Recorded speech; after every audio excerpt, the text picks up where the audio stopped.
नमस्कार मित्रांनो, लग्नाची बेडी या मालिकेच्या आजच्या भागामध्ये सगळेच राघवच्या रूममध्ये मी झोपणार म्हणत भांडण करत असतात. तर मग आता सिंधू काकूंना म्हणते, ए फडफड, तुझं आता वय झालंय, बीपीचा त्रास असेल तुला, कशाला उगाच त्रास करून घेतेस. पण मात्र सगळेच राघवच्या रूममध्ये मी राहणार म्हणून भांडणं करत असतात.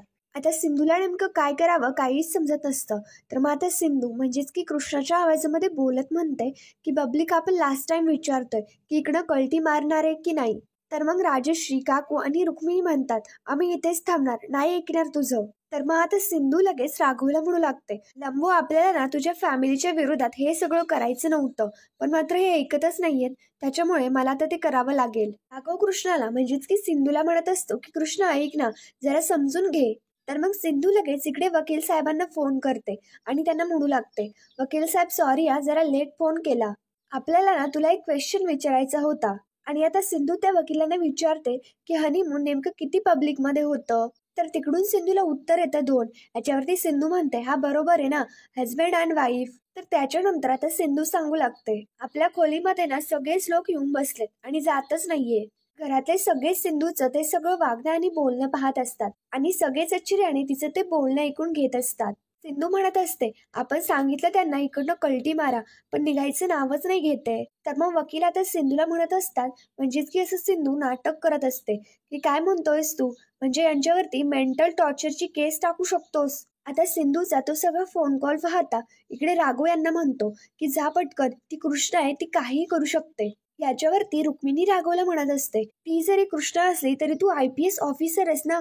तर मग राघव म्हणतो, हो तुमचं सगळं बरोबर आहे, पण मात्र आता संपूर्ण कायदा हा कृष्णाच्या बाजूने, त्याच्यामुळे मी याच्यामध्ये काहीही करू नाही शकत. राघवचं बोलणं सगळ्यांनाच पटत असतं.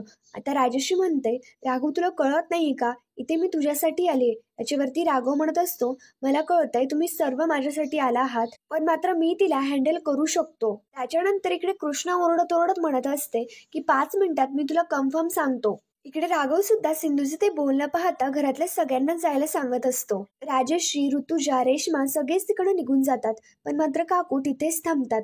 तर मग काकूंना तिथे थांबलेलं पाहता इकडे सिंधू लगेच काकूंकडे येते आणि त्यांना म्हणू लागते, ए फडफड, आपल्या वकिलाने आता काय सांगितलं तुला समजलं नाही का, तू जर हनीमून कपलच्या रूम मध्ये राहिली तर पोलीस तुला पकडून नेतील, मग तुला एक रात्र पोलीस स्टेशनमध्ये झोपायचंय का. याच्यावरती लगेच काकू म्हणते की माझ्या राघवला माझ्या मांडीवरती डोकं ठेवून झोपण्याची सवय आहे, त्याला झोप लागेपर्यंत मी इकडनं जाणार नाहीये. तर सिंधू देखील काकूला म्हणते, बरं ठीक आहे चालेल, थांबतो इथेच. आणि मग त्याच्यानंतर इकडे सिंधू राघवकडे येते आणि राघवच्या कृष्णा म्हणून अशी जवळ जाण्याचा प्रयत्न करत असते. सिंधू राघवला इकडे बेडवरती आणते आणि त्याच्या जवळ जाण्याचा प्रयत्न करत असते.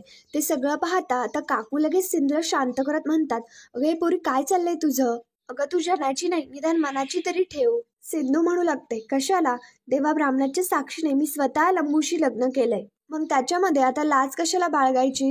याच्यावरती काकू म्हणतात, अगं काहीही काय चाललंय तुझं, चांगल्या घरातल्या मुली लोकांसमोर असं करत नाहीत. सिंधू आता काकूंना म्हणते, बरोबर आहे ना, त्याच्यामुळेच मी तुला म्हणत होते की तू जा तुझ्या रूम मध्ये, पण नाही, तुला चौकीदारासारखं इथंच तर उभं राहायचंय. तर सिंधू इकडे परत राघवच्या जवळ येते. तर मग आता ते सगळं पाहता इकडे काकूंना ते काही पाहवत नसतं आणि ते सहन पण होत नाही. तर मग काकू लगेच तिकडे रूमच्या बाहेर निघून जातात. इकडे राघव आणि सिंधू यांच्या दोघांनी सुद्धा सगळ्यांना बाहेर काढून दिलेलं असतं. आता सिंधू रूमचा दरवाजा लावायला लागते. तर मग तेवढ्यातच लगेच तिथे मधू येते आणि मधूच्या हातामध्ये पाण्याचा मग असतो. मधू लगेच रूमच्या आतमध्ये येते आणि बेडवरती सगळं पाणी टाकून देते. सिंधू आणि राघव दोघेही तिला थांबवण्याचा प्रयत्न करत असतात, पण मात्र मधू त्यांचा पूर्ण बेड ओला करून देते. त्याच्यानंतर सिंधू आता मधूला म्हणते, तू काय डोक्यावरती आपटली आहेस का, काय केलं हे. तर मग मधू म्हणत असते की तुला आजची रात्र सेलिब्रेट करायची होती ना, तर मग कर आता. त्याच्यानंतर आता मधू लगेच राघवला म्हणू लागते, राघव अरे काय चाललंय तुझं, हिने आपल्या सिंधूचा खून केलाय आणि हिच्याबरोबर तुला रूम शेअर करायची, हिच्याबरोबर तुला एका रूम मध्ये राहायचंय. तर मग राघव लगेच आता मधूला म्हणू लागतो, थँक्यू मधू, मला ते तसं काहीही करायचं नव्हतं, बरं झालं तू आलीस. त्याच्यानंतर आता सिंधूला तर खूपच राग आलेला असतो.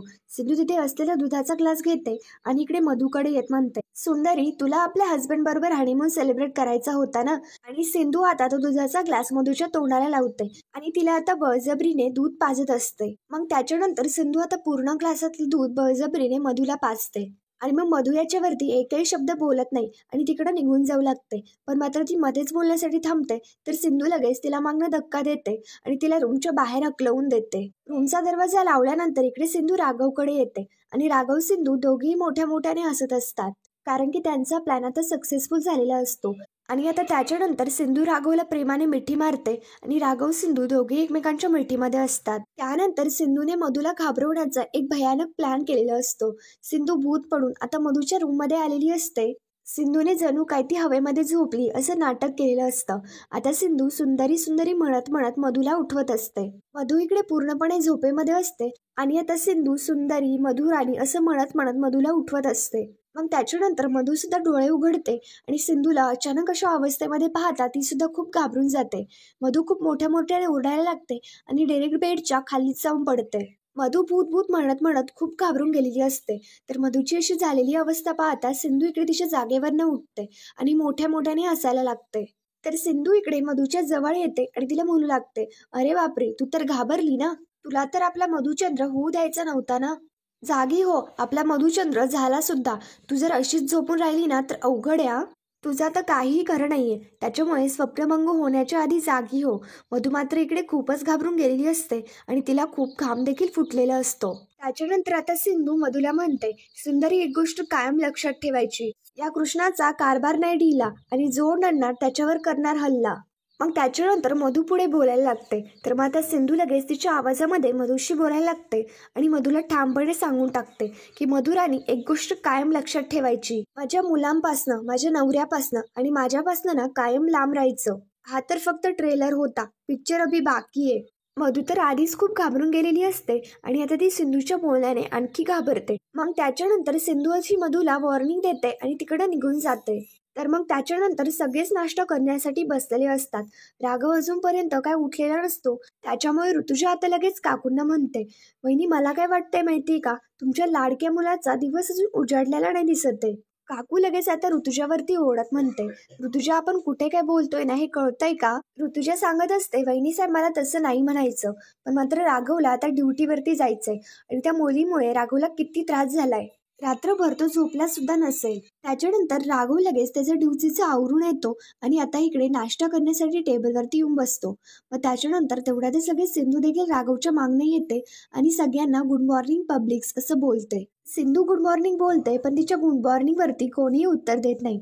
तर मग आता सिंधू लगेच राघवला म्हणते, लंबू, तुझ्या फॅमिलीला ना आपल्याला मॅनर्स शिकवावे लागणार. मग त्याच्यानंतर इकडे राघव नाश्ता करत असतो, पण मात्र तेवढ्यात लगेच रेशमाचं लक्ष हे राघवच्या मानेवरती जातं आणि रेशमाला समजतं की राघवच्या मानेवरती लिपस्टिकचा डाग आहे. तर रेशमा लगेच इकडे ऋतुजाला सांगते की राघव भाऊजींच्या मानेवरती बघा. ऋतुजाला सगळा तो प्रकार समजतो आणि ऋतुजा लगेच इकडे ऋतुराजला खुणावून सांगते आणि ऋतुराज हा रत्नाकरला खुणावून सांगत असतो की राघवच्या मानेवरती बघ. आता काकूंना सुद्धा ते समजतं आणि काकू लगेच आता इकडे राघवला स्पष्टपणे विचारतात की राघव, तुझ्या मानेवरती कसला डाग आहे? राघव आणि सिंधू यांच्या दोघांचा सुद्धा तो प्लॅन असतो. आता राघव तो डाग दाखवत दाखवत म्हणत असतो, कुठे डाग, सांगा ना काय आहे? तर मग आता इकडे सिंधू आणि मधू यांच्या दोघींना सुद्धा समजलेलं असतं. मग त्याच्यानंतर आता राघव सिंधूला म्हणत असतो, अगं काकू काय म्हणते, काय लागलंय माझ्या मानेला, जरा बघ ना. पण मात्र सिंधू लिपस्टिक लिपस्टिक असं राघवला खुणावून सांगत असते. आता ऋतुजा ते सगळं पाहता म्हणते, वहिनी साहेब, हा ना निर्लज्जपणाचा कळस आहे. तर मग तर राघव आता ऋतुजाच्या बोलण्यावरती लगेच तिला विचारतो, तू माझ्याबद्दल बोलतेयस का? तर मग ऋतुजा आता राघवला म्हणते, अरे तुझ्या बाबतीत काही नाही रे, ते सगळं जाऊ दे. मला एक सांग, तुला रात्री शांतपणे झोप लागली ना? तर मग राघव म्हणतो, मला एकदम छान आणि मस्त झोप लागली. पण मात्र काकू, तू माझ्या काल रात्रीच्या झोपेबद्दल का विचारतीयस? याच्यावरती लगेच ऋतुजा सांगते की अरे असंच विचारलं. त्याच्यानंतर सगळे खूप वेगळे वागत असतात. ते सगळं पाहता राघव म्हणतो, कमाल आहे बाबा सगळ्यांची. आणि आता राघव सिंधूला म्हणतो, तुला माहिती का हे सगळे असं का वागतायत? सिंधू लगेच राघवला म्हणते, काय माहिती का लंबू, तुझ्या ना मानेवरती लिपस्टिकचा लव मार्क आहे. ते बघून सगळे हसतायत. मग सिंधूचं म्हणजेच की कृष्णाचं ते सगळं बोलणं ऐकल्यानंतर राघव लगेच आता पुढची ऍक्टिंग सुरू करतो. राघव लगेच जणू काय त्याला खूप मोठा आश्चर्याचा धक्का बसलाय असं दाखवत असतो.